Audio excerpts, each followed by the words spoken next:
I'm Haley Murphy. Today I bring you news of the Fletcher versus Peck case. This case involves the Georgia legislature and the selling of the 35 million acres to private land companies. After years of controversy in the Yazoo land fraud, a decision has been reached by the courts that made history today. Now I send you live to Emily Schmalstieg in Washington, D.C. Thank you, Haley. I'm standing here with John Peck, whom the Supreme Court has just dismissed all charges against. Mr. Peck, how do you feel about the court's decision today?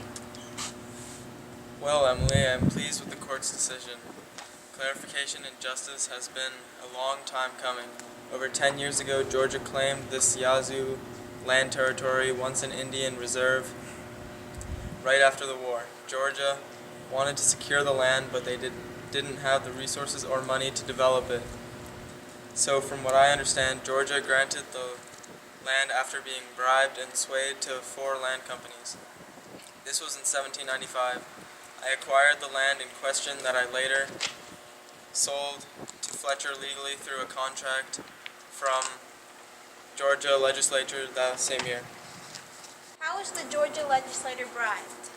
The 4 companies offered the members of the legislature an interest in their companies if they could pass a land grant and sell them the land for a cheap price of 1.5 cents per acre for a total of $500,000.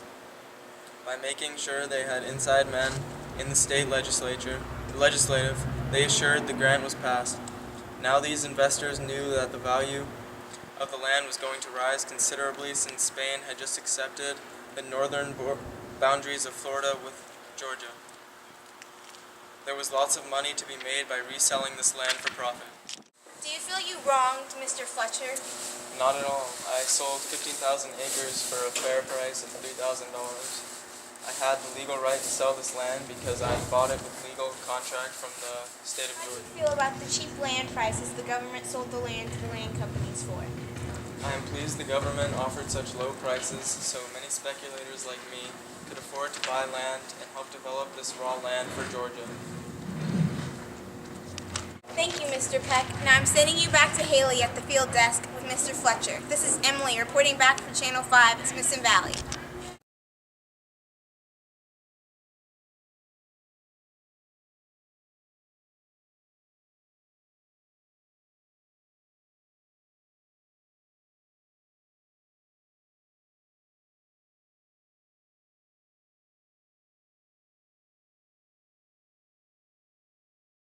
Thank you, Emily. Now I'm here with Mr. Fletcher in studio.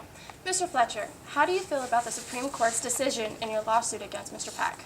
Well, I'm pleased to get to keep my land. I'm also glad that the court recognized that Georgia had violated the contract clause of the Constitution when they repealed the land grants of 1795.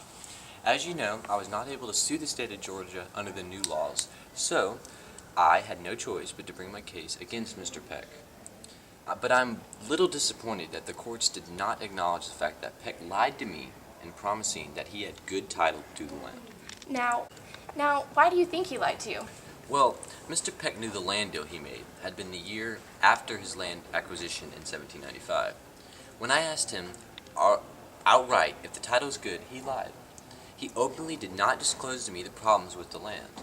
He knew that the people of Georgia had been outraged when they found out that their legislature was crooked, and in the year 1796 voted an all-new state legislature was quickly voided and the land contracts with the 4 land companies. This group of men, because of the fraud, nullified all the land purchases made in 1795 and revoked the grants. It claimed all land purchases invalid. So then why did you choose to take your case against Mr. Peck to the Supreme Court? Well, as you know, I was not able to get a fair trial in the lower states courts. The state of Georgia believed that they had the power to change any contract law that they wanted, and I was afraid that the government would take my land away and I would also lose my $3,000 I had paid for the land to Mr. Peck. I had no choice but to bring the case to the highest court of the United States for a fair trial, the Supreme Court.